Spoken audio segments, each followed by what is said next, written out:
पूर्णिमा तिथि का हिंदू धर्म में विशेष महत्व है। इसे धनदायक और संतानदायक व्रत माना गया है। जो लोग पूरे विधि विधान से पूर्णिमा का व्रत करते हैं और पूर्णिमा के दिन चंद्रमा को अर्घ्य देते हैं, उन पर भगवान विष्णु और माता लक्ष्मी की विशेष कृपा होती है। आइए जानते हैं पूर्णिमा व्रत की कथा। द्वापर युग में एक समय की बात है कि यशोदा जी ने कृष्ण से कहा, हे कृष्ण, तुम सारे संसार के उत्पन्न करता, पोषण तथा उसके संहार करता हो। आज कोई ऐसा व्रत मुझसे कहो जिसके करने से मृत्युलोक में स्त्रियां को विधवा होने का भय न रहे तथा यह व्रत सभी मनुष्यों की मनोकामना पूर्ण करने वाला हो। श्री कृष्ण कहने लगे, हे माता, तुमने अति सुंदर प्रश्न किया है। मैं तुमसे ऐसे ही व्रत को सविस्तार कहता हूँ। सौभाग्य की प्राप्ति के लिए स्त्रियों को अर्थात 32 पूर्णिमाओं का व्रत करना चाहिए। इस व्रत को करने से स्त्रियों को सौभाग्य संपत्ति मिलती है। यह व्रत अचल सौभाग्य को देने वाला और भगवान शंकर के प्रति मनुष्य मात्र की भक्ति को बढ़ाने वाला है। यशोदा जी कहने लगी, हे कृष्ण, सर्वप्रथम इस व्रत को मृत्युलोक में किसने किया था, इसके विषय में विस्तार पूर्वक मुझसे कहो। श्री कृष्ण जी कहने लगे कि इस भूमंडल पर एक अत्यंत प्रसिद्ध राजा चंद्रहास से पालित अनेक प्रकार के रत्नों से परिपूर्ण काटिका नाम की एक नगरी थी। वहाँ धनेश्वर नाम का एक ब्राह्मण था और इसकी स्त्री अति सुशील रूपवती थी। दोनों ही उस नगरी में बड़े प्रेम से साथ रहते थे। घर में धन धान्य आदि की कोई कमी नहीं थी। उनको एक बड़ा दुख था, उनकी कोई संतान नहीं थी, जिस वजह से वह बहुत दुखी रहते थे। एक दिन एक बड़ा तपस्वी योगी उस नगरी में आया। वह योगी बाकी सभी घरों से भिक्षा मांगकर भोजन किया करता था, लेकिन उस ब्राह्मण के घर से भिक्षा नहीं मांगा करता था। एक दिन योगी गंगा किनारे भिक्षा मांगकर प्रेम पूर्वक खा रहा था कि धनेश्वर ने योगी को यह सब करते देख लिया। सब कार्य किसी प्रकार से देख लिया। अपनी भिक्षा अनादर से दुखी होकर धनेश्वर योगी से बोले, और सभी घरों से भिक्षा लेते हैं, परंतु मेरे घर की भिक्षा कभी भी नहीं लेते, इसका क्या कारण है? योगी कहने लगा कि आपके धर्म हमें इस बात की आज्ञा नहीं देता है, क्योंकि अभी आप गृहस्थ जीवन में एक सुख से वंचित हैं। आपके घर संतान होने पर मैं आपके घर से भी भिक्षा स्वीकार कर लूंगा। उन्होंने कहा कि जिसे संतान नहीं है उसके घर से भिक्षा लेने से मेरे भी पतित हो जाने का भय है। धनेश्वर यह सब बात सुनकर बहुत दुखी हुआ और हाथ जोड़कर योगी के पैरों पर गिर पड़ा तथा दुखी मन से कहने लगा कि आप मुझे संतान प्राप्ति के उपाय बताइए। आप सर्वज्ञ हैं, मुझ पर अवश्य ही यह कृपा कीजिए। धन की मेरे घर में कोई कमी नहीं है, लेकिन मैं संतान न होने के कारण अत्यंत दुखी हूँ। आप मेरे इस दुख का हरण कीजिए। यह सुनकर योगी कहने लगे, तुम चंडी की आराधना करो। घर पहुंचकर उन्होंने यह सारी बात अपनी पत्नी को बताई और खुद वन में चला गया। वन में पहुंचकर उसने चंडी की आराधना की और उपवास किया। चंडी ने 16 दिन उसको सपने में दर्शन दिए और कहा कि हे धनेश्वर, जा तेरे पुत्र होगा, लेकिन उसकी आयु सिर्फ 16 वर्ष होगी। 16 वर्ष की आयु में ही उसकी मृत्यु हो जाएगी। अगर तुम दोनों स्त्री और पुरुष 32 पूर्णिमाओं को व्रत करोगे तो यह दीर्घायु हो जाएगा। जितनी तुम्हारी सामर्थ्य हो उतने आंचे के दिए जलाकर शिव जी का पूजन करना, लेकिन पूर्णमासी 32 ही होनी चाहिए। सुबह होती ही तुम्हें इस स्थान के पास एक आम का पेड़ दिखाई देगा। उस पर चढ़कर एक फल तोड़कर अपने घर चले जाना। अपनी स्त्री का इस बारे में बताना। सुबह स्नान होने के बाद वह स्वच्छ होकर शंकर जी का ध्यान करके उस फल को खा ले। तब शंकर भगवान की कृपा से उसको गर्भ हो जाएगा। जब ब्राह्मण सुबह उठा तो उसे उस स्थान पर आम का पेड़ दिखाई दिया और वह उससे फल तोड़ने के चढ़ा, लेकिन वह पेड़ पर चढ़ नहीं पा रहा था। यह देखकर उसे बड़ी चिंता हुई। उसने भगवान गणेश की उपासना की और कहा, हे दयानिधि, अपने भक्तों के विघ्नों का नाश करके उनके मंगल कार्य को करने वाले, दुष्ट का नाश करने वाले, रिद्धि सिद्धि देने वाले, आप मुझे इतना बल दे कि मैं अपनी मनोकामना पूरी कर सकूं। इसके बाद वह पेड़ से फल तोड़कर अपनी पत्नी के पास पहुंचा। उसकी पत्नी ने अपने पति के कहे अनुसार इस फल को खा लिया और वह गर्भवती हो गई। देवी की कृपा से उसे बहुत सुंदर पुत्र पैदा हुआ। उसका नाम उन्होंने देवी दास रखा। माता पिता के हर्ष और शोक के साथ वह बालक बढ़ने लगा। भगवान की कृपा से बालक बहुत ही सुंदर था, सुशील और पढ़ाई लिखाई में भी बहुत ही निपुण था।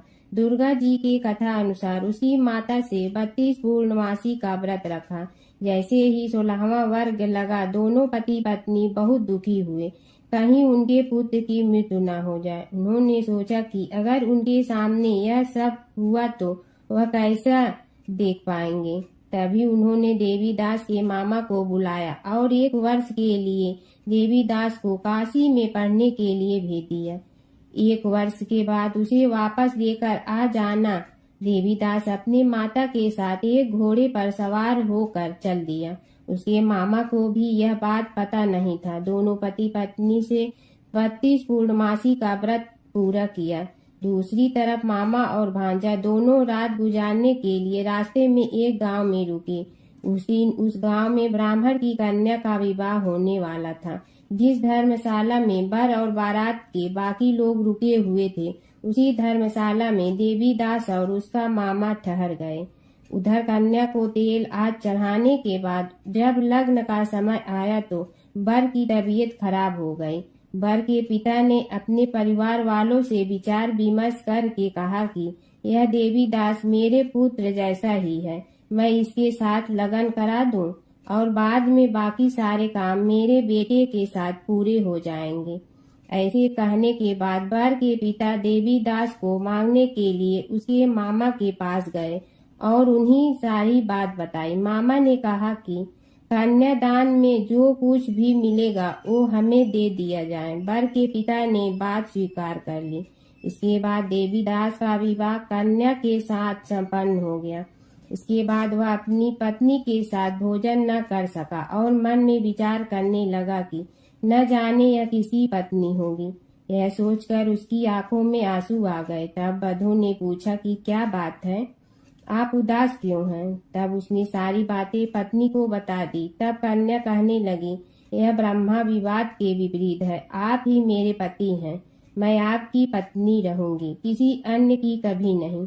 तब देवीदास ने कहा, ऐसा मत करिए, क्योंकि मेरी आय बहुत कम है, मेरे बाद आपका क्या होगा। लेकिन उसकी पत्नी नहीं मानी और बोली, स्वामी आप भोजन कीजिए।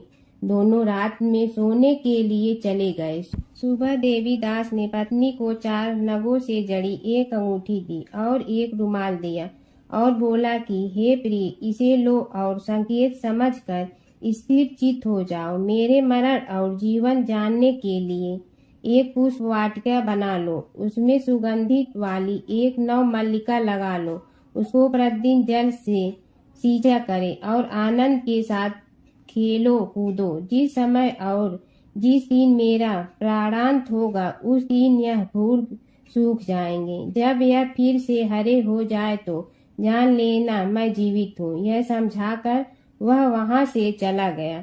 इसके बाद वह जब वर और बाकी बाराती मंडप में आए तो कन्या ने उसे देखकर कहा कि ये मेरे पति नहीं है, मेरे पति वह हैं जिनके साथ रात में विवाद हुआ है, इसके साथ मेरा विवाह नहीं हुआ है। अगर यह वही है तो यह बताए कि मैंने इसके क्या दिए हैं। साथ ही कन्यादान के समय को आभूषण मिले उन्हें दिखाए। कन्या की ये सारी बातें सुनकर वह कहने लगा कि मैं यह सब नहीं जानता। इसके बाद सारी बारात भी अपमानित होकर लौट गई। भगवान कृष्ण बोले, हे माता, इस प्रकार देवी दास काशी चला गया। कुछ समय जब बीत गया तो एक सर्प उसको डसने के लिए वहां आया, लेकिन वह उसको काट नहीं पाया, क्योंकि उसकी माता ने पहले ही 32 पूर्णिमा का व्रत कर लिए थे। इसके बाद खुद काल वहां पहुंचा। भगवान की कृपा से तभी वहां माता पार्वती और भगवान गणेश आ गए। देवी दास को मूर्छित दशा में देखकर माता पार्वती ने भगवान शिव से प्रार्थना की, महाराज, इस बालक की माता ने पहले ही 32 पूर्णिमा के व्रत कर लिए हैं, आप इसको प्राण दे। भगवान शिव ने माता पार्वती के कहने पर उसे प्राण दान दे दिया। उधर उसकी पत्नी उसके काल की प्रतीक्षा कर रही थी। उसकी पत्नी ने जाकर देखा कि पुष्प और पात्र दोनों ही नहीं है तो उसको बहुत आश्चर्य हुआ, और जब उसने देखा कि पुष्प वाटिका फिर से हरी हो गई तो वह समझ गई कि उसका पति जिंदा हो गया है। इसके बाद वह बहुत ही प्रसन्न होकर अपने पिता से कहने लगी कि मेरे पति जीवित हैं, उनको ढूंढिए। जब 16वां वर्ष व्यतीत हो गया तो देवी दास भी अपने मामा के साथ काशी चल दिया। इधर उसकी पत्नी के परिवार वाले उसे ढूंढने के लिए जा रहे थे कि उन्होंने देखा कि देवी दास और उसका मामा उधर ही आ रहे थे। उसको देखकर उनके ससुर बहुत प्रसन्न हुए और उसे अपने घर ले आए। वहाँ सारा वर इकट्ठा हो गया और कन्या ने भी उसे पहचान लिया। देवी दास ने इसके बाद अपनी पत्नी और मामा को लेकर वहाँ से चल दिया। उसके ससुर ने भी उसे बहुत धन दहेज दिया। जब वह अपने घर की तरफ चल रहा था तो उसके माता पिता को लोगों ने खबर कर दी, तुम्हारा पुत्र देवी दास अपनी पत्नी और मामा के साथ आ रहा है। ऐसा समाचार सुनकर पहले तो उन्हें विश्वास नहीं हुआ, लेकिन जब देवी दास आया और उसने अपने माता पिता के पैर छुए तो देवी दास के माता पिता ने उनका माथा चूमा और दोनों को अपने सीने से लगा लिया। दोनों को आने की खुशी से धनेश्वर ने बहुत दान दक्षिणा ब्राह्मणों को दे दिया। श्री कृष्ण जी कहने लगे कि इस तरह धनेश्वर को 32 पूर्णिमा का व्रत के प्रभाव से संतान प्राप्त हुई। जो स्त्रियां इस व्रत को करती हैं वह जन्म जन्मांतर तक वैधव्य का दुख नहीं भोगती हैं और सदैव सौभाग्यवती रहती हैं। यह मेरा वचन है। यह व्रत संतान देने वाला और सभी मनोकामना को पूर्ण करने वाला है। एक समय की बात है कि विष्णु भगवान का विवाह लक्ष्मी जी के साथ निश्चित हो गया। विवाह की तैयारी होने लगी। सभी देवताओं को निमंत्रण भेजे गए, परंतु गणेश जी को निमंत्रण नहीं दिया। कारण जो भी रहा हो, अब भगवान विष्णु की बारात जाने का समय आ गया। सभी देवता अपनी पत्नियों के साथ विवाह समारोह में आए। उन सब ने देखा कि गणेश जी कहीं दिखाई नहीं दे रहे हैं। तब वे आपस में चर्चा करने लगे कि क्या गणेश जी को कोई न्योता नहीं दिया है या स्वयं गणेश जी ही नहीं आए हैं। सभी को इस बात पर आश्चर्य होने लगा। तभी सब ने विचार किया कि विष्णु भगवान से ही इसका कारण पूछा जाए। विष्णु भगवान से पूछने पर उन्होंने कहा कि हमने गणेश जी के पिता भोलेनाथ महादेव को न्योता भेजा है। यदि गणेश जी अपने पिता के साथ आना चाहते हैं तो आ जाते, अलग से न्योता देने की कोई आवश्यकता भी नहीं थी। दूसरी बात यह है कि उनको 1.25 मन मूंग, 1.25 मन चावल, 1.25 मन घी और 1.25 मन लड्डू का भोजन दिन भर में चाहिए। यदि गणेश जी नहीं आएंगे तो कोई बात नहीं, दूसरे के घर जाकर इतना सारा खाना पीना अच्छा भी नहीं लगता। इतनी वार्ता कर ही रहे थे कि किसी एक ने सुझाव दिया, यदि गणेश जी आ भी जाए तो उनके द्वारपाल बनाकर बैठा देंगे कि आप घर की याद रखना। आप तो चूहे पर बैठकर धीरे धीरे चलोगे तो बारात से बहुत पीछे रह जाओगे। यह सुझाव भी सबको पसंद आ गया तो विष्णु भगवान ने भी अपनी सहमति दे दी। होना क्या था कि इतने में गणेश जी वहां आ पहुंचे और उन्हें समझा बुझा कर घर की रखवाली करने बैठा दिया गया। बारात चल रही थी तब नारद जी ने देखा कि गणेश जी तो दरवाजे पर ही बैठे हुए हैं। तो वे गणेश जी के पास गए और रुकने का कारण पूछा। गणेश जी कहने लगे कि विष्णु भगवान ने मेरा बहुत अपमान किया है। नारद जी ने कहने लगे कि अपनी मूसक देना को आगे भेज दे तो वह रास्ता खोद देगी, जिससे उनके वाहन धरती में धंस जाएंगे। तब आपको सम्मान पूर्वक बुलाना पड़ेगा। अब तो गणेश जी ने अपनी मूसक सेना जल्दी से आगे भेज दी और सेना ने जमीन पोली कर दी। जब बारात वहां से निकली तो रथों के पहिए धरती में धंस गए। लाख कोशिश करे परंतु पहिए नहीं निकले। सभी ने अपने अपने उपाय किए परंतु पहिए तो नहीं निकले, बल्कि जगह जगह से टूट गए। किसी की समझ में नहीं आ रहा था कि अब क्या किया जाए।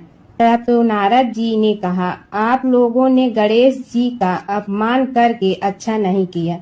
यदि उन्हें मना कर लाया जाए तो आपका कार्य सिद्ध हो सकता है और यह संकट टल सकता है। शंकर भगवान ने अपने दूत नंदी को भेजा और वे गणेश जी को लेकर आए। गणेश जी का आदर सम्मान के साथ पूजन किया। तब कहीं रथ के पहिए निकले। अब रथ के पहिए निकल के परंतु टूट फूट गए तो उन्हें सुधारे गए। पास के खेत में खाती काम कर रहा था, उसे बुलाया गया। खाती अपना कार्य करने के पहले श्री गणेशाय नमः कहकर गणेश जी की वंदना मन ही मन करने लगा। देखते ही देखते खाती ने सभी पहियों को ठीक कर दिया। तब खाती कहने लगा कि हे देवताओं, आपने सर्वप्रथम गणेश जी को नहीं मनाया होगा और न ही उनकी पूजन की होगी, इसीलिए तो आपके साथ यह संकट आया है। हम तो मूर्ख अज्ञानी हैं, फिर भी पहले गणेश जी को पूजते हैं, उनका ध्यान करते हैं। आप लोग तो देवतागण हैं, फिर भी आप गणेश जी को कैसे भूल गए।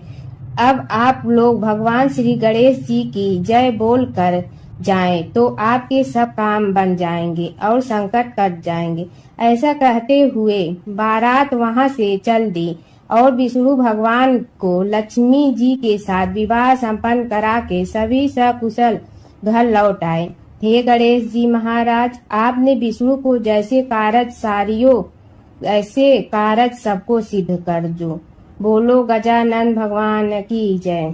भगवान विष्णु और नारद की कथा। एक बार नारद मुनि जी ने भगवान विष्णु जी से पूछा, हे भगवान, आपका इस समय सबसे प्रिय भक्त कौन है। अब विष्णु तो भगवान हैं, सो झट से समझ गए अपने भक्त नारद मुनि की बात और मुस्कुरा कर बोले, मेरा सबसे प्रिय भक्त उस गांव का एक किसान है। यह सुनकर नारद मुनि जी थोड़ा निराश हुए और फिर से एक प्रश्न किया, हे भगवान, आपका बड़ा भक्त तो मैं हूँ, तो फिर सबसे प्रिय क्यों नहीं। भगवान विष्णु जी ने नारद मुनि जी से कहा, इसका जवाब तो तुम खुद ही दोगे। जाओ, एक दिन उसके घर रहो और फिर सारी बात मुझे बताना। नारद मुनि जी सुबह सवेरे मुंह अंधेरे उस किसान के घर पहुंच गए। देखा अभी अभी किसान जगा है और उसने अब सबसे पहले अपने जानवरों को चारा देता, फिर मुंह धोता, दैनिक कार्यों से निवृत्त होता, जल्दी जल्दी भगवान का नाम लिया, रूखी सूखी रोटी खाकर जल्दी जल्दी अपने खेतों पर चला गया।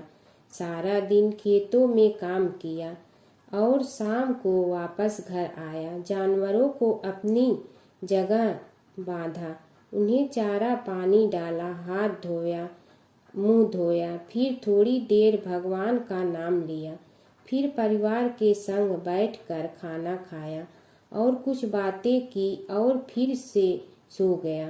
अब सारा दिन यह सब देखकर नारद मुनि जी भगवान विष्णु के पास वापिस आए और बोले, भगवान, मैं आज सारा दिन उस किसान के संग रहा, लेकिन वो तो ढंग से आपका नाम भी नहीं ले सकता।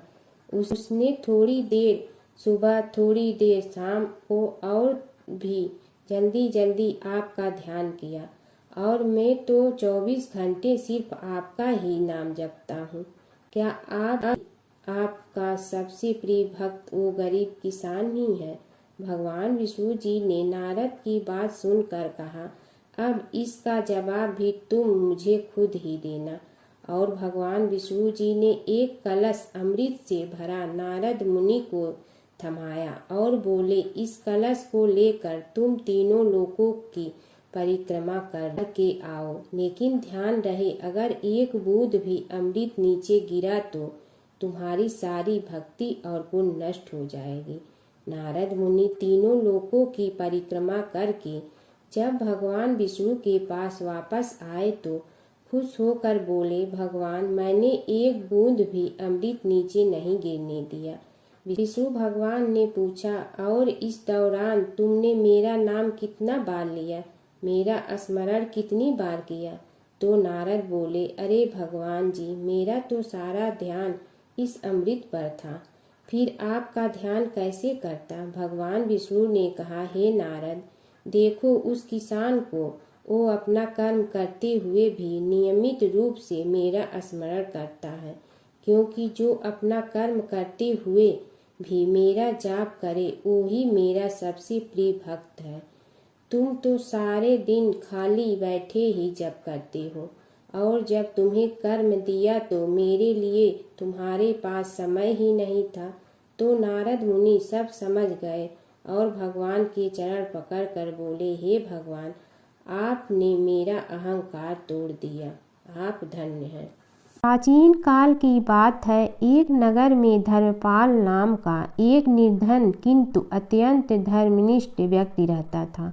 वह न तो अधिक पूजा पाठ जानता था और न ही उसके पास धन था, परंतु उसके हृदय में भगवान विष्णु के प्रति अपार श्रद्धा थी। प्रतिदिन प्रातः स्नान कर भगवान विष्णु का स्मरण करता और तुलसी दल अर्पित करता, तब भी वह हरि नाम का जाप करता रहता। एक दिन किसी कारणवश वह पूजा न कर सका। मन में ग्लानि हुई और रात को उसने भगवान विष्णु से क्षमा याचना की। उसी रात उसे स्वप्न में विष्णु ने दर्शन दिए और कहा, हे भक्त, जो भी व्यक्ति श्रद्धा से मेरा स्मरण करता है, मैं उसके सभी पाप हर लेता हूँ। भक्ति में विधि नहीं, भाव प्रधान होता है। कुछ समय बाद धर्मपाल के जीवन की सभी कठिनाइयाँ दूर हो गई। उसके घर में सुख शांति और समृद्धि आ गई। अंत समय में उसे वैकुंठ लोक की प्राप्ति हुई। विष्णु भगवान की कथा। एक नगर में एक सेठ व एक सेठानी रहते थे और सेठानी रोज विष्णु भगवान की पूजा करती थी। सेठ को उसका पूजा करना बिल्कुल अच्छा नहीं लगता था। इसी वजह से एक दिन सेठ ने सेठानी को घर से निकाल दिया। घर से निकलने पर वह जंगल की ओर गई तो देखा 4 आदमी मिट्टी खोदने का काम कर रहे थे। उसने कहा कि मुझे नौकरी पर रख लो। उन्होंने उसे रख लिया, लेकिन मिट्टी खोदने से सेठानी के हाथों में छाले पड़ गए और उसके बाल भी उड़ गए। वह आदमी कहते हैं कि बहन, लगता है तुम किसी अच्छे घर की महिला हो, तुम्हें काम करने की आदत नहीं है। तुम एक काम रहने दो और हमारे घर का काम कर लिया करो। वह चारों आदमी उसे अपने साथ घर ले गए और वह 4 मुट्ठी अनाज लाते और सभी बांट कर खा लेते। एक दिन सेठानी ने कहा कि कल से 8 मुट्ठी अनाज लाना। अगले दिन वह 8 मुट्ठी अनाज लाए और सेठानी पड़ोसन से आग मांग लाई। उसने भोजन बनाया, विष्णु भगवान को भोग लगाया, फिर सभी को खाने को दिया। सारे भाई बोले कि बहन, आज तो भोजन बहुत स्वादिष्ट बना है। सेठानी ने कहा कि भगवान का जूठा है तो स्वाद तो होगा ही। सेठानी के जाने के बाद सेठ भूखा रहने लगा और आस पड़ोस के सारे लोग कहने लगे कि ये तो सेठानी के भाग्य से खाता था। एक दिन सेठ अपनी सेठानी को ढूंढने चल पड़ा। उसने ढूंढते हुए वह भी उस जंगल में पहुंच गया जहां वह चारों आदमी मिट्टी खोद रहे थे। सेठ ने उन्हें देखा तो कहा कि भाई, मुझे भी काम पर रख लो। उन आदमियों ने उसे काम पर रख लिया, लेकिन मिट्टी खोदने से उसके भी हाथों में छाले पड़ गए और बाल उड़ने लगे। उसकी यह हालत देख चारों बोले कि तुम्हें काम की आदत नहीं है, तुम हमारे साथ चलो और हमारे घर में रह लो। सेठ उन चारों आदमियों के साथ उनके घर चला गया और जाते ही उसने सेठानी को पहचान लिया, लेकिन सेठानी घूंघट में थी तो सेठ को देख नहीं पाई। सेठानी ने सभी के लिए भोजन तैयार किया और हर रोज की भांति विष्णु भगवान को भोग लगाया। उसने उन चारों भाइयों को भोजन परोस दिया, लेकिन जैसे ही वह सेठ को भोजन देने लगी तो विष्णु भगवान ने उसका हाथ पकड़ लिया। भाई बोले कि बहन, ये तुम क्या कर रही हो? वह बोली, मैं कुछ नहीं कर रही हूँ, मेरा हाथ तो विष्णु भगवान ने पकड़ लिया है। भाई बोले, हमें भी विष्णु भगवान के दर्शन कराओ। उसने भगवान से प्रार्थना की तो विष्णु जी प्रकट हो गए। सभी ने दर्शन किए। सेठ ने सेठानी से क्षमा मांगी और सेठानी को साथ चलने को कहा। भाइयों ने अपनी बहन को बहुत सा धन देकर विदा किया। जब सेठानी के साथ सेठ भी भगवान विष्णु की पूजा करने लगा और उनके परिणाम से उनका घर अन्न धन से भर गया। गणेश और बुढ़िया माई की कथा। एक बुढ़िया थी, वह बहुत ही गरीब और दृष्टिहीन थी। उसके एक बेटा और बहू थे। वह बुढ़िया सदैव गणेश जी की पूजा किया करती थी। एक दिन गणेश जी प्रकट होकर उस बुढ़िया से बोले, बुढ़िया माँ, तू जो चाहे सो मांग ले। बुढ़िया बोली, मुझे तो मांगना नहीं आता, कैसे और क्या मांगूं? तब गणेश जी बोले, अपने बहू बेटे से पूछ कर मांग ले। तब बुढ़िया ने अपने बेटे से कहा, गणेश जी कहते हैं तू कुछ मांग ले, बता मैं क्या मांगूं? पुत्र ने कहा, माँ तू धन मांग ले। बहू से पूछा तो बहू ने कहा, नाती मांग ले। तब बुढ़िया ने सोचा कि ये तो अपने अपने मतलब की बात कर रहे हैं, अतः उस बुढ़िया ने पड़ोसन से पूछा तो उन्होंने कहा, बुढ़िया तू तो थोड़े दिन जियोगी, क्यों तू धन मांगो और क्यों नाती मांगे? तू तो अपनी आँखों की रोशनी मांग ले, जिससे तेरी जिंदगी आराम से कट जाए। इस पर बुढ़िया बोली, यदि आप प्रसन्न है तो मुझे 9 करोड़ की माया दे, निरोगी काया दे, अमर सुहाग दे, आँखों की रोशनी दे, नाती दे, पोता दे और सब परिवार को सुख दे और अंत में मोक्ष दे। यह सुनकर तब गणेश जी बोले, बुढ़िया माँ, तुमने तो हमें ठग लिया, फिर भी जो तूने मांगा है वचन के अनुसार सब तुझे मिलेगा। और यह कहकर गणेश जी अंतर ध्यान हो गए। उधर बुढ़िया माँ ने जो कुछ मांगा वह सब कुछ मिल गया। हे गणेश जी महाराज, जैसे तुमने उस बुढ़िया माँ को सब कुछ दिया वैसे ही सबको देना। बुढ़िया माई को मुक्ति दी तुलसी माता की कथा। एक बुढ़िया माई तुलसी जी को सींचती और कहती कि हे तुलसी माता, सत की दाता, मैं तेरा बिडला सींचती हूँ, मुझे बहू दे, पीताम्बर की धोती दे, मीठा मीठा घास दे, बैकुंठा में वास दे, चटक की चाल दे, पटक की मोत दे, चंदन का काठ दे, रानी सा राज दे, दाल भात का भोजन दे, 11 की मौत दे, कृष्ण जी का कंधा दे। तब तुलसी माता यह सुनकर सूखने लगी तो भगवान ने पूछा कि हे तुलसी, तुम क्यों सूख रही हो? तुलसी माता ने कहा कि एक बुढ़िया रोज आती है और यही बात कह जाती है, मैं सब बात तो पूरा कर दूंगी, लेकिन कृष्ण का कंधा कहाँ से लाऊंगी?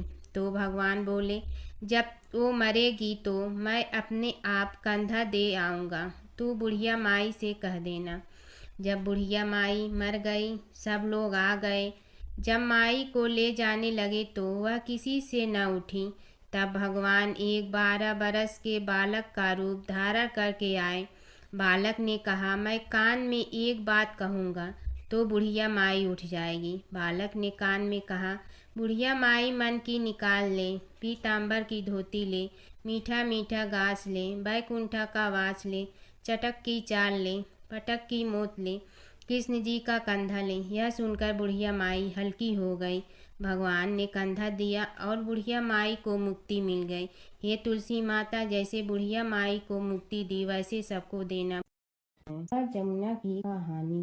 प्राचीन समय में एक गांव था जिसमें दो बहनें रहा करती थी। एक बहन का नाम गंगा था तो दूसरी बहन का नाम जमुना था। एक बार दोनों बहनें एक साहूकार के खेत से गुजर रही थी तो जमुना ने 13 दाने जौ के तोड़ लिए, जिसे देख गंगा बोली कि तुझे तो ग्रहण लग गया, तूने चोरी की है। इस पर जमुना बोली कि अब मेरा ग्रहण कैसे धुलेगा। गंगा ने कहा कि तुझे 12 साल तक साहूकार के यहाँ नौकरी करनी पड़ेगी, तभी तेरा पाप धुलेगा और ग्रहण से मुक्ति मिलेगी। जमुना साहूकार के यहाँ नौकरी के लिए जाती है और अपने लिए काम मांगती है। साहूकार उसे काम पर रख लेता है, लेकिन काम करने से पहले जमुना उसे कहती है कि मैं सारे काम करूंगी लेकिन 4 काम नहीं करूंगी। जूठे बर्तन नहीं मांजूंगी, झाड़ू नहीं लगाऊंगी, बिस्तर नहीं बिछाऊंगी और दिया नहीं जलाऊंगी। 12 साल के बाद कुंभ का मेला लगा तो साहूकारनी भी कुंभ नहाने जाने लगी। यमुना ने उसे जाते देख कहा कि कुंभ के मेले में मेरी बहन गंगा मिलेगी तो उसे यह सोने का टक्का दे देना, इससे वह अपने हाथों में सुंदर चूड़ियां पहन लेगी। साहूकारनी ने कुंभ के मेले में गंगा को वह सोने का टका दे दिया। गंगा ने उनसे वह टका लेते हुए कहा कि मेरी बहन को कहना कि उसके 12 वर्ष पूरे हो गए हैं, अब वह वहां वापिस आ जा। साहूकार व साहूकारनी वापिस घर आए तब जमुना मटके में पानी भर रही थी। दोनों जमुना से बोले कि हमने सोने का वह टका तेरी बहन गंगा को दे दिया था और उसने कहा है कि तेरे 12 वर्ष पूरे हो गए हैं, इसलिए अब तुम वापिस जाओ। यह समाचार सुनते ही जमुना सहस्त्र धारा में बदल गई और बहने लगी। यमुना जी का यह रूप देखकर साहूकार और साहूकारनी परेशान हो गई थी। हमारे घर में जमुना माता ने काम किया, हमें तो अब ग्रहण लग गया है, हम यह ग्रहण कैसे उतारेंगे। जमुना भागकर गंगा माता के पास चली गई। गंगा ने जमुना से पूछा कि तुम साहूकारनी से कुछ कहकर आई हो या ऐसे ही बिना बताए आ गई। तब जमुना बोली कि मैं तो कुछ भी बताकर नहीं आई हूँ। गंगा ने कहा कि जा उन्हें धीरज दे आ, नहीं तो उन्हें जीवन भर असंतोष ही रहेगा। गंगा के कहने पर जमुना माता ने साहूकारनी को सपने में दर्शन दिए और कहा कि तुम दोनों उल्टे माथे क्यों पड़े हो, जाओ उठकर खाओ पियो। तब दोनों बोले कि हम कैसे उठें, हमें तो ग्रहण लगा है, क्योंकि हमने उल्टे सीधे और पता नहीं कितने नीच कार्य आपसे कराए हैं। तब यमुना जी बोली कि तुम्हें ग्रहण नहीं लगा है, ग्रहण तो मुझे लगा था कि मैंने तुम्हारे खेत से 13 दाने जौ के चुराए थे। मैं तो अपना ग्रहण उतारने तुम्हारे घर आई थी। मेरा ग्रहण तुम्हारे घर में 12 वर्ष तक रहने से उतर गया है और मेरी मुक्ति हो गई है। यमुना जी ने कहा कि तुम्हें कोई ग्रहण नहीं लगा है, उल्टे मेरे 12 वर्ष तक यहाँ रहने से तुम्हारी भी मुक्ति हो गई है। यह कहकर यमुना जी स्वप्न से चली गई।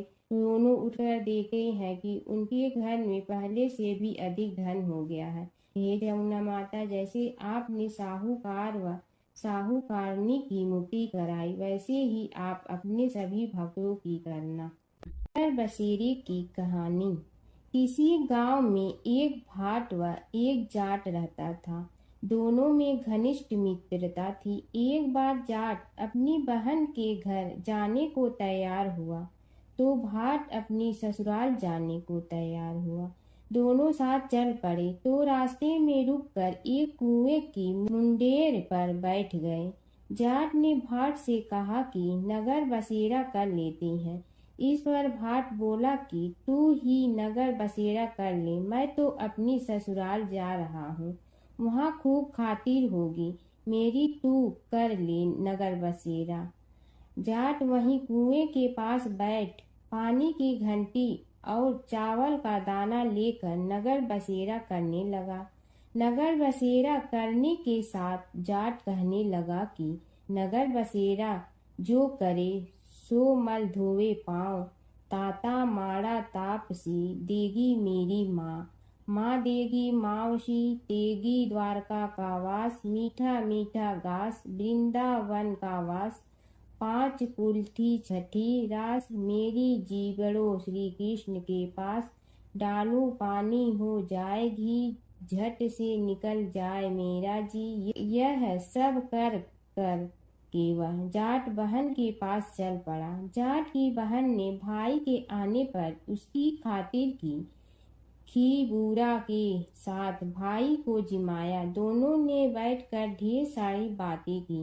इधर भाट अपने ससुराल पहुंचा तो वहां आग लगी हुई थी। आग बुझाने वह भी लग गया, जिसमें हाथ मुंह भी काले हो गए और खुद भी थोड़ा सुलझ गया। ना रोटी ना पानी के लिए ही किसी ने पूछा।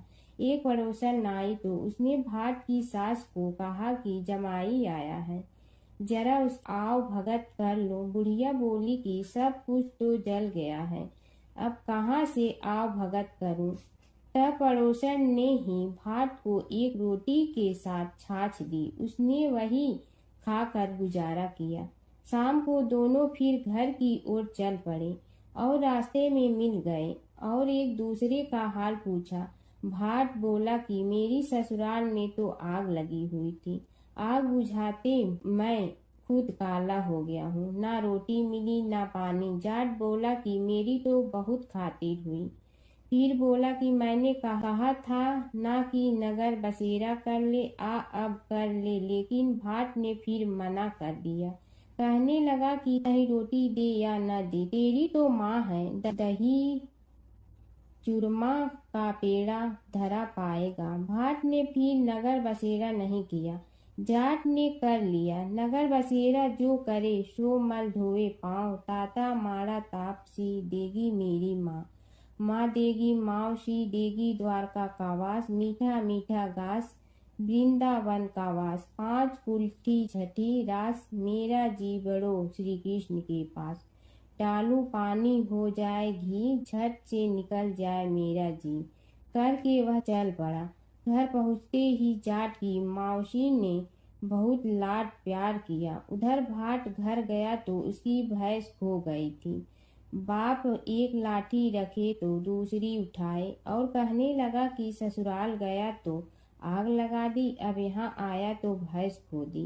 बाप ने कहा कि पहले भैंस लेकर आ, तभी रोटी पानी मिलेगा। सारा दिन भाट भैंस ढूंढता रहा, लेकिन उसे भैंस नहीं मिली। जाट और भाट की मुलाकात फिर से बाजार में हो गई।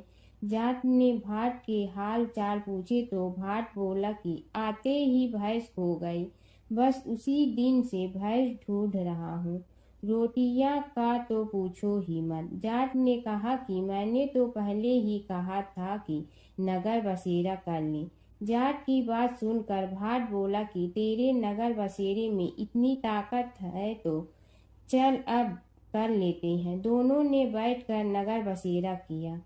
नगर बसेरा जो करे सो मल धोवे पाँव, ताता माड़ा तापसी देगी मेरी माँ, माँ देगी मावशी देगी द्वारका का वास, मीठा मीठा घास वृंदावन का वास, पांच कुल्ठी छठी रास मेरा जीवड़ो श्री कृष्ण के पास, डालू पानी हो जाए घी झट से निकल जाए मेरा जी।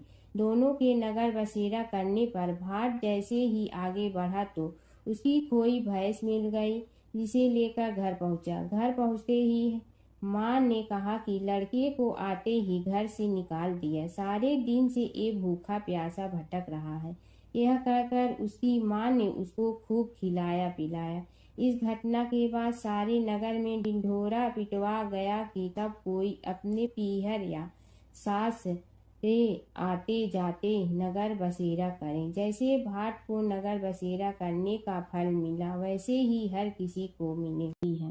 माता सीता की कथा। यह कहानी सीता माता कहती थी और श्री राम इसे सुना करते थे। एक दिन श्री राम भगवान को किसी काम के लिए बाहर जाना पड़ा, तो सीता माता कहने लगी कि भगवान, मेरा तो 12 वर्ष का नित्य नियम है। अब आप बाहर जाएंगे तो मैं अपनी कहानी किसे सुनाऊंगी।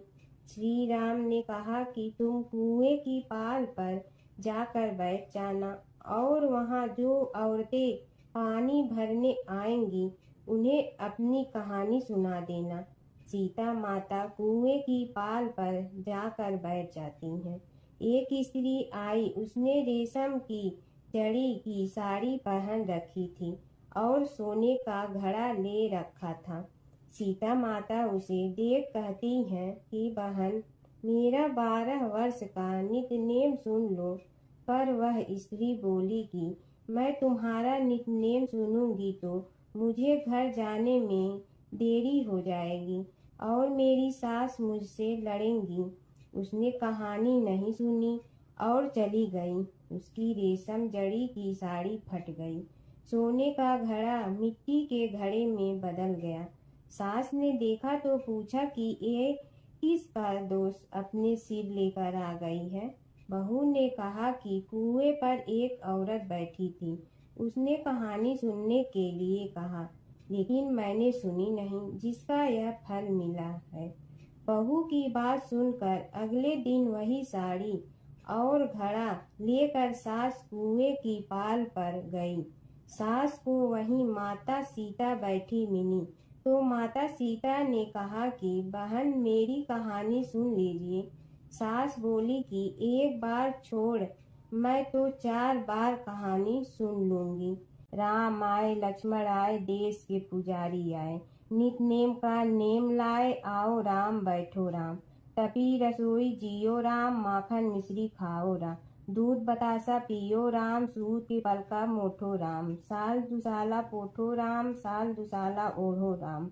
जब बोलो जब राम ही राम, राम संवारे सबके काम। खाली घर भंडार भरेंगे, सबका बेड़ा पार करेंगे। श्री राम जय राम जय जय राम। सास बोली कि बहन, कहानी तो बहुत अच्छी लगी। कहानी सुनकर सास घर चली गई और उसकी साड़ी फिर से रेशम जड़ी की बन गई। मिट्टी का घड़ा फिर सोने के घड़े में बदल गया। बहू कहने लगी, सासू माँ, आपने ये सब कैसे किया। सास ने कहा कि बहू, तू दोष लगा के आई थी और मैं अब दोष उतार कर आ रही हूँ। बहू ने फिर पूछा कि वह कुएं वाली स्त्री कौन है। सास बोली कि वे सीता माता थी। वे पुराने से नया कर देती हैं, खाली घर में भंडार भर देती हैं। वह लक्ष्मी जी का वास घर में कर देती हैं। आदमी की जो भी इच्छा हो उसे पूरा कर देती हैं। बहू बोली कि ऐसी कहानी मुझे भी सुना दो। सास बोली कि ठीक है, तुम भी सुनो। और सास ने कहानी शुरू की। राम आए, लक्ष्मण आए, देश के पुजारी आए, नित नेम का नेम लाए, आओ राम बैठो राम। तपी रसोई जियो राम, माखन मिश्री खाओ राम। दूध बतासा पियो राम, सूत के पलका मोठो राम। साल दुसाला पोठो राम, साल दुसाला ओढ़ो राम। जब बोलो जब राम ही राम, राम संवारे सबके काम। खाली घर भंडार भरेंगे, सबका बेड़ा पार करें। श्री राम जय जय राम। कहानी सुनकर बहू बोली कि कहानी तो बहुत अच्छी है। सास ने कहा कि ठीक है, इस कहानी को रोज कहा करेंगे। अब सास बहू रोज सवेरे उठती, नहाती धोती और पूजा करने के बाद नित नेम की सीता की कहानी कहती। एक दिन उनके यहाँ एक पड़ोस की औरत आई और बोली कि बहन, जरा सी आँच दे ना। तो वह बोली कि आज तो अभी हमने जलाई ही नहीं। पड़ोसन ने कहा कि तुम सुबह 4 बजे से उठकर क्या कर रही हो। फिर उन्होंने कहा कि सुबह उठकर हम पूजा करते हैं, फिर सीता माता की नित्य नेम की कहानी कहते हैं। पड़ोसन ने उसकी बात सुनकर फिर कहा कि सीता माता की कहानी कहने से तुम्हें क्या मिलता है? वे बोली कि इनकी कहानी कहने से घर में भंडार भर जाते हैं, सारे काम सिद्ध होते हैं, मन की इच्छा भी पूरी हो जाती है। पड़ोसन कहती है कि बहन, ऐसी कहानी तो मुझे भी सुना दो। फिर वह बोली कि ठीक है, तुम भी यह कहानी सुन लो। राम आए लक्ष्मण आए, देश के पुजारी आए, नित नेम का नेम लाए, आओ राम बैठो राम। सारी कहानी सुनने के बाद पड़ोसन कहने लगी, बहन कहानी तो मुझे बहुत अच्छी लगी। अब वह पड़ोसन भी नित नेम सीता माता की कहानी कहने लगी। कहानी कहने से सीता माता ने पड़ोसन के भी भंडार भर दिए। अब तो पूरे मोहल्ले में नित नेम की कथा चल पड़ी। हर किसी की मनोकामना पूरी होने लगी। हे सीता माता, जैसे आपने उनके भंडार भरे, वैसे ही आप हमारे भी भंडार भरना, सबकी भरना, कहानी सुनने वाले के भी और कहानी कहने वाले के भी। प्राचीन काल की बात है। नैमिषारण्य क्षेत्र में ऋषि, महर्षि और साधु संतों का समाज जुड़ा था। उसमें श्री सूत जी भी विद्यमान थे। शौनक जी ने उनकी सेवा में उपस्थित होकर निवेदन किया कि हे अज्ञान रूप घोर तिमिर को नष्ट करने में करोड़ों सूर्यों के समान प्रकाशमान श्री सूत जी, हमारे कानों के लिए अमृत के समान जीवन प्रदान करने वाले कथा तत्व का वर्णन कीजिए। हे सूत जी, हमारे हृदयों में ज्ञान के प्रकाश की वृद्धि तथा भक्ति, वैराग्य और विवेक की उत्पत्ति जिस कथा से हो सकती हो, वह हमारे प्रति कहने की कृपा कीजिए। शौनक जी की जिज्ञासा से सूत जी बड़े प्रसन्न हुए। पुरातन इतिहासों के स्मरण से उनका शरीर पुलकायमान हो रहा था। वे कुछ देर उसी स्थिति में विराजमान रहकर कुछ विचार करते रहे और अंत में बोले, शौनक जी, इस विषय में आपके चित्त में बड़ी जिज्ञासा है। आप धन्य हैं जो सदैव ज्ञान की प्राप्ति में तत्पर रहते हुए विभिन्न पुराण कथाओं की जिज्ञासा रखते हैं। आज मैं आपको ज्ञान के परम स्रोत रूप श्री गणेश जी का जन्म कर्म रूप चरित्र सुनाऊंगा। गणेश जी से ही सभी ज्ञानों, सभी विद्याओं का उद्भव हुआ है। अब आप सावधान चित्त से विराजमान हो। श्री गणेश जी के ध्यान और नमस्कार पूर्वक उनका चरित्र श्रवण करें। नमस्तस्मै गणेशाय ब्रह्मा विद्या प्रदायिनी यनागस्त्यसमः साक्षात विघ्न सागर सोषणे।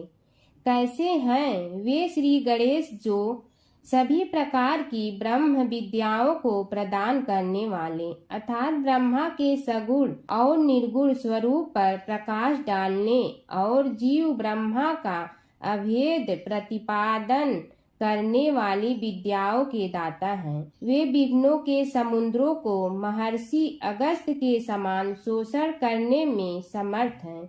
इसलिए उनका नाम विघ्न सागर शोषक के नाम से प्रसिद्ध है।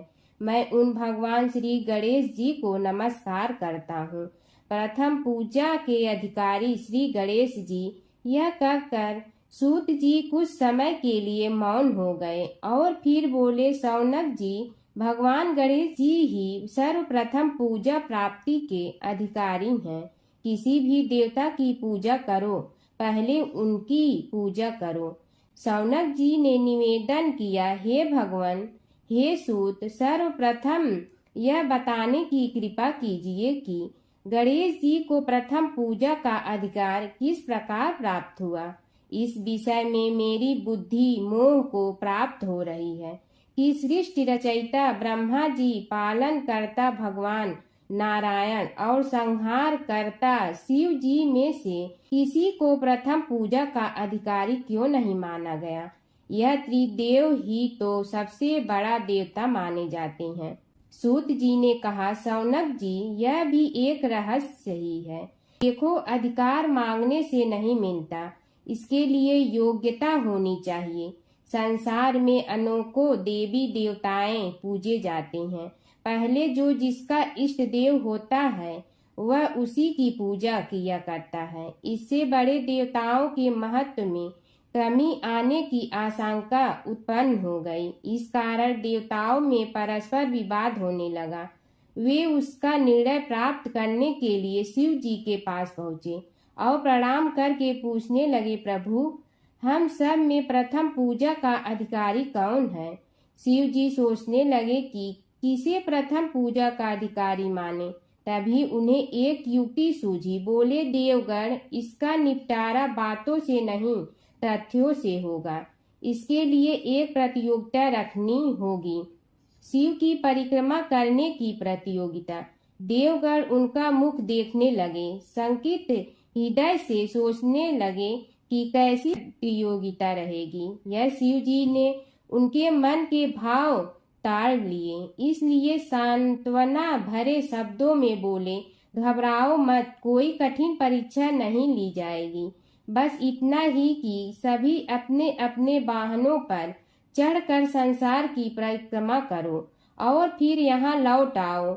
जो पहले लौटेगा वही सर्वप्रथम पूजा का अधिकारी होगा।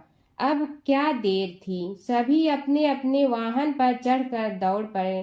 किसी का वाहन गजराज था तो किसी का सिंह, किसी का भैंसा तो किसी का मृग, किसी का हंस तो किसी का उल्लू, किसी का अश्व तो किसी का श्वान। अभिप्राय यह है कि वाहनों को विविधता के दर्शन उस समय जितने भले प्रकार से हो सकते थे उतने अन्य समय में नहीं।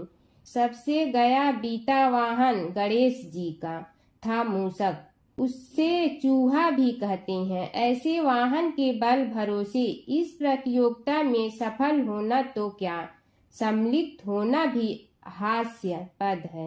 गणेश जी ने सोचा, छोड़ो, क्या होगा प्रतियोगिता में भाग लेने से, हम तो यहाँ बैठे रहकर ही तमाशा देखेंगे। वे बहुत देर तक विचार करते रहे। अंत में उन्हें एक युक्ति सूझी। शिव जी स्वयं ही जगदाता हैं, यह संसार उन्हीं का प्रतिबिंब है, तब क्यों न इन्हीं की परिक्रमा कर ली जाए। इनकी परिक्रमा करने से ही संसार की परिक्रमा हो जाएगी। ऐसा निश्चय कर उन्होंने मूषक पर चढ़कर शिव जी की परिक्रमा की और उनके समक्ष जा पहुँचे। शिव जी ने कहा, तुमने परिक्रमा पूर्ण कर ली? उन्होंने उत्तर दिया, जी हाँ। शिव जी सोचने लगे कि इसे तो यहीं घूमते हुए देखा, फिर परिक्रमा कैसे कराया। देवताओं का परिक्रमा करके लौटना आरंभ हुआ और उन्होंने गणेश जी को वहां बैठे देखा तो माथा ठनक गया। फिर भी साहस करके बोले, अरे तुम विश्व की परिक्रमा के लिए नहीं गए? गणेश जी ने कहा, अरे मैं कब का यहाँ आ गया। देवता बोले, तुम्हें तो कहीं भी नहीं देखा। गणेश जी ने उत्तर दिया, देखते कहाँ से, समस्त संसार शिव जी में विद्यमान है। इनकी परिक्रमा करने से ही संसार की परिक्रमा पूर्ण हो गई। सूत जी बोले, शौनक, इस प्रकार गणेश जी ने अपनी बुद्धि के बल पर ही विजय प्राप्त कर ली। उनका कथन सत्य था, इसलिए कोई विरोध करता भी तो कैसे। बस उसी दिन से गणेश जी की प्रथम पूजा होने लगी। कीड़ी नगरा सींचने की कहानी। एक गांव में एक बुढ़िया माई रहती थी। उसके 2 बेटे तथा बहू भी थे। बुढ़िया माई भगवान श्री हरि विष्णु की परम भक्त थी। अपना जीवन दान धर्म पुण्य कार्य कर्मों में लगाती थी, परंतु बुढ़िया माई कभी भी मंदिर और सत्संग में व तीर्थ स्थानों पर नहीं जाती थी। एक बार गांव में भागवत कथा हो रही थी।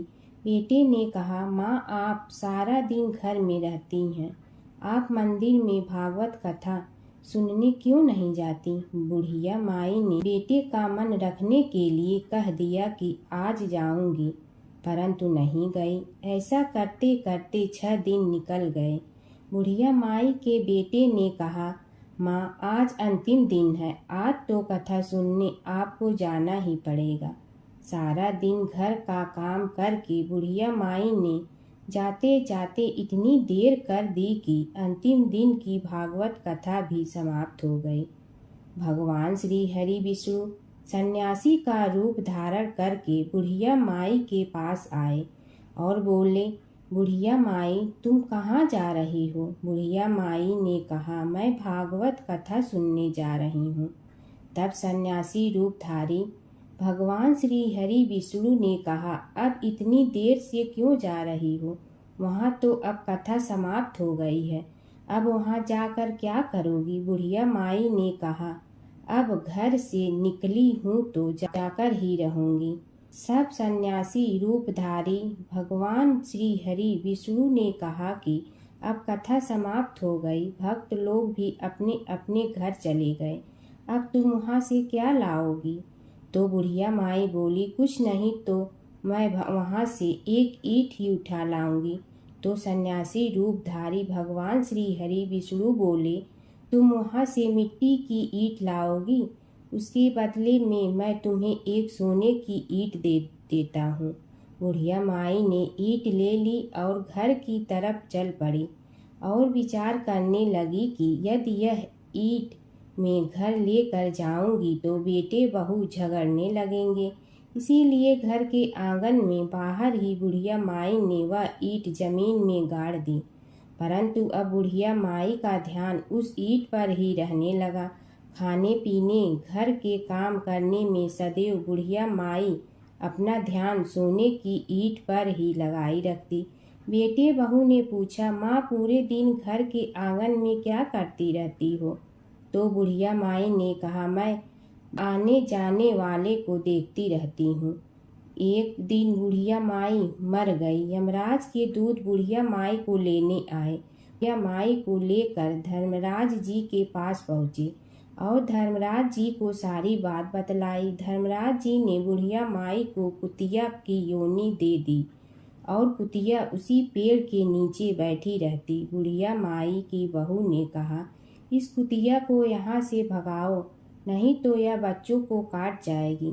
तो उसके बेटे ने उसकी पीठ पर एक लकड़ी मारी और बुढ़िया माई मर गई और को सर्प की योनि मिली। आंगन में सर्प को देखकर बेटे बहू ने किसी को काट नहीं जाए इसी डर से मार दिया। फिर बुढ़िया माई मरकर धर्मराज जी के पास पहुंची। बुढ़िया माई कीड़ी का रूप धारण करके उस आंगन में कीड़ी नगरा बना लिया। आंगन में कीड़ी नगरा हो गया। घर वाले बहुत परेशान हुए। घर वाले भोजन भी नहीं बना रहे थे और मन ही मन होने का स्मरण करने लगे। तब भगवान श्री हरि विष्णु सन्यासी का रूप धारण करके आए और बोले कि कुछ खाने को दे दो। तो घरवाले ने कहा, महाराज हमारे खाने को भी कुछ नहीं बनाया, क्योंकि हमारे घर में कीड़ी नगरा हो गया है, आप ही इसका कुछ उपाय बतलाइए।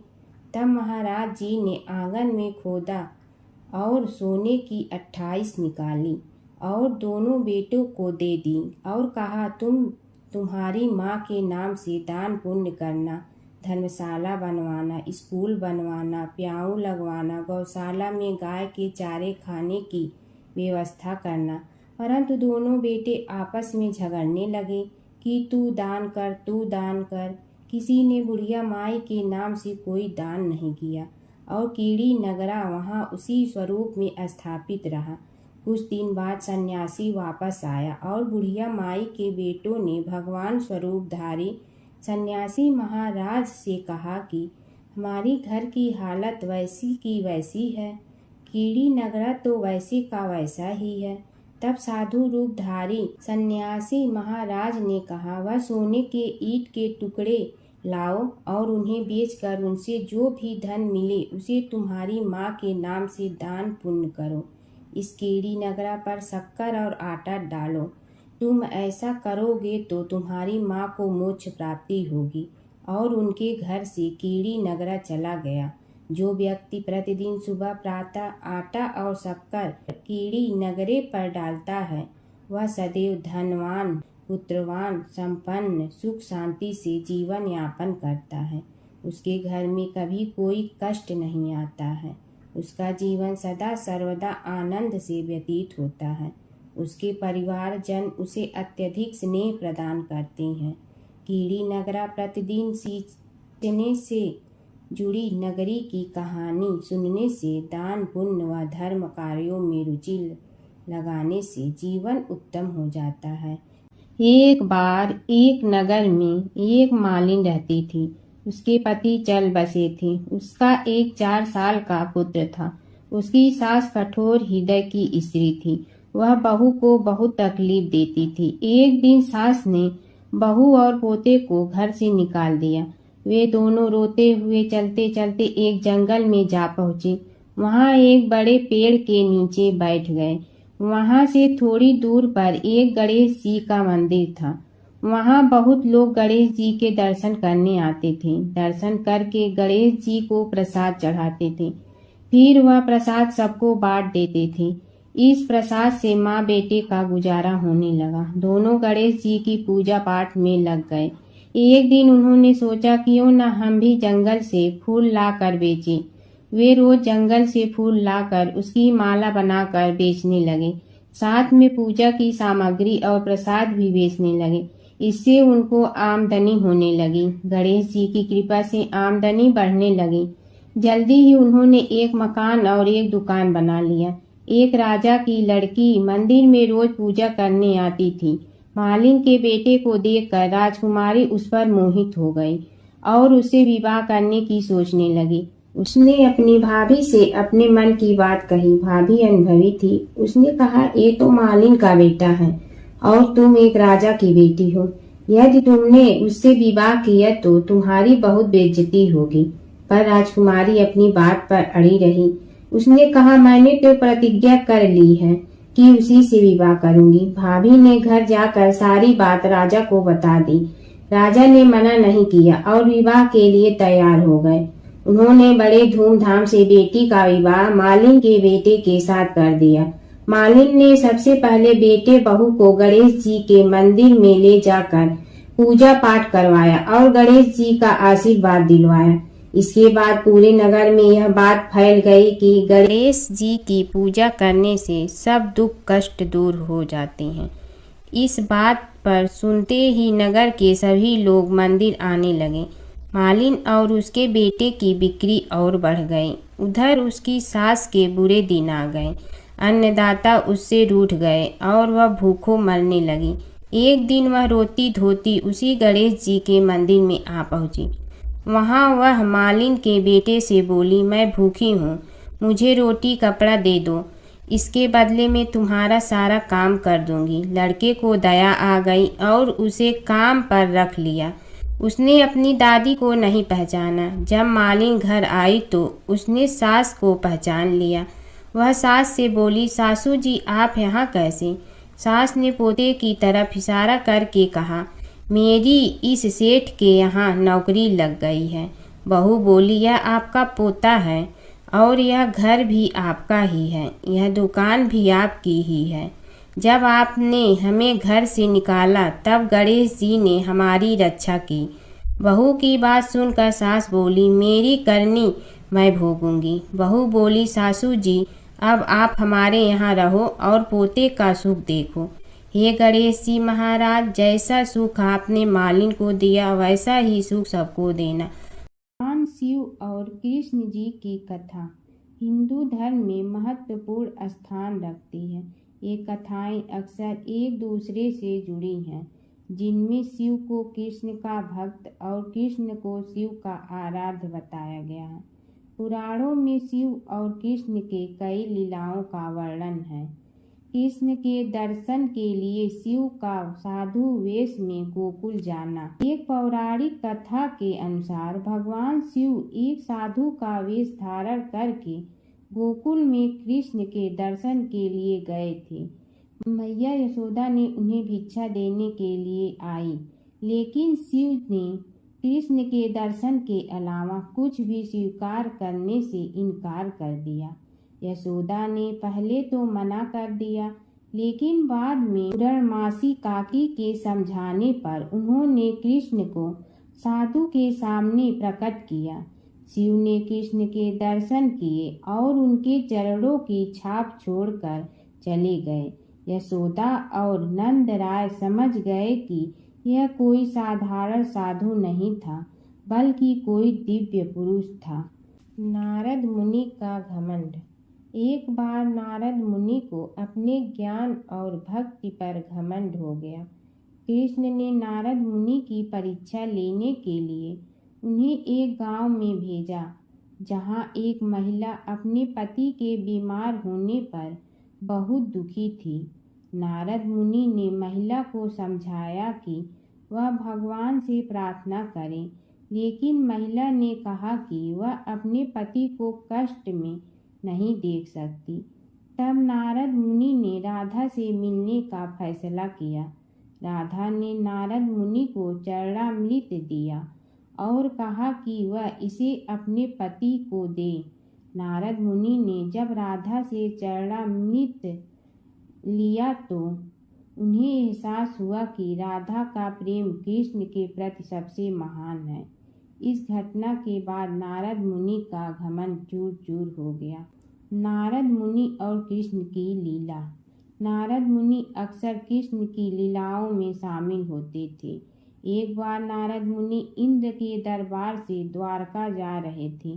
रास्ते में उन्होंने पारिजात वृक्ष का एक फूल लिया और कृष्ण को दे दिया। कृष्ण ने वह फूल रुक्मिणी को दे। नारद मुनि ने देखा कि कृष्ण ने वह फूल रुक्मिणी को दिया तो उन्हें बहुत खुशी हुई। हर व्रत कथा के साथ पढ़ी और सुनी जाने वाली लपसी तपसी की यह कहानी। एक लपसी था, एक तपसी था। तपसी हमेशा भगवान की तपस्या में लीन रहता था। लपसी रोजाना सवा सेर की लपसी बनाकर भगवान का भोग लगाकर जीम लेता था। एक दिन दोनों लड़ने लगे। तपसी बोला, मैं रोज़ भगवान की तपस्या करता हूँ, इसलिए मैं बड़ा हूँ। लपसी बोला, मैं रोज़ भगवान को सवा सेर लपसी का भोग लगाता हूँ, इसलिए मैं बड़ा हूँ। नारद जी वहाँ से गुजर रहे थे। दोनों को लड़ता देखकर उनसे पूछा कि तुम क्यों लड़ रहे हो। तपसी ने खुद के बड़ा होने का कारण बताया और लपसी ने अपना कारण बताया। नारद जी बोले, तुम्हारा फैसला मैं करूँगा। दूसरे दिन लपसी और तपसी नहाकर अपनी रोज की भक्ति करने आए तो नारद जी ने छुपकर 1.25 करोड़ की एक एक अंगूठी उन दोनों के आगे रख दी। तपसी की नज़र उस अंगूठी पर पड़ी जो उसने चुपचाप अंगूठी उठाकर अपने नीचे दबा ली। तब लपसी की नज़र अंगूठी पर पड़ी, लेकिन उसने ध्यान नहीं दिया। भगवान को भोग लगाकर लपसी खाना खाने लगा।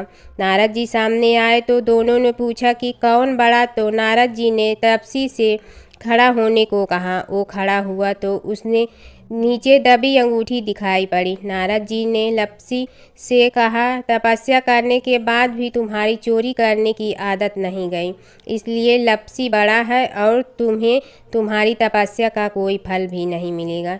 तपसी शर्मिंदा होकर माफ़ी मांगने लगा। उसने नारद जी से पूछा, मुझे मेरी तपस्या का फल कैसे मिलेगा। नारद जी ने कहा, यदि कोई गाय और कुत्ते की रोटी नहीं बनाएगा तो फल तुम्हें मिलेगा।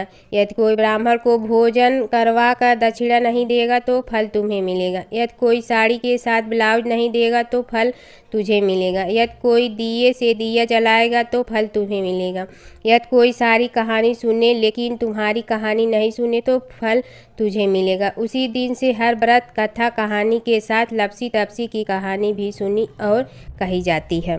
ओम जय जगदीश हरे स्वामी जय जगदीश हरे। भक्त जनों के संकट क्षण में दूर करे। ओम जय जगदीश हरे। जो ध्यावे फल पावे, दुख बिन से मन का। सुख संपत्ति घर आवे, कष्ट मिटे तन का। ओम जय जगदीश हरे। मात पिता तुम मेरे, शरण कहूँ किसकी। तुम विनय और न दूजा, आस करूँ जिसकी। ओम जय जगदीश हरे। तुम पूर्ण परमात्मा, तुम अंतर्यामी। पार ब्रह्म परमेश्वर, तुम सबके स्वामी। ओम जय जगदीश हरे। तुम बिंदा के सागर, तुम पालन करता। मैं मूर्ख कल काम, कृपा करो भरता। ओम जय जगदीश हरे। तुम हो ये कय गोचर सबके प्राणपति। किस विधि मिलूं दया में तुमको मैं कुमति। ओम जय जगदीश हरे। दीन बंधु दुख हरता तुम रक्षक मेरे। अपने हाथ उठाओ द्वार पड़ा तेरे। ओम जय जगदीश हरे। विषय विकार मिटा पाप हरो देवा। श्रद्धा भक्ति बढ़ाओ संतन की सेवा। ओम जय जगदीश हरे। तन मन धन सब तेरा स्वामी सब कुछ है तेरा। तेरा तुझको अर्पण क्या लागे मेरा। ओम जय जगदीश हरे। जय जगदीश हरे। स्वामी जय जगदीश हरे। भक्त जनों के संकट क्षण में दूर करे। ओम जय जगदीश हरे। स्वामी जय जगदीश हरे।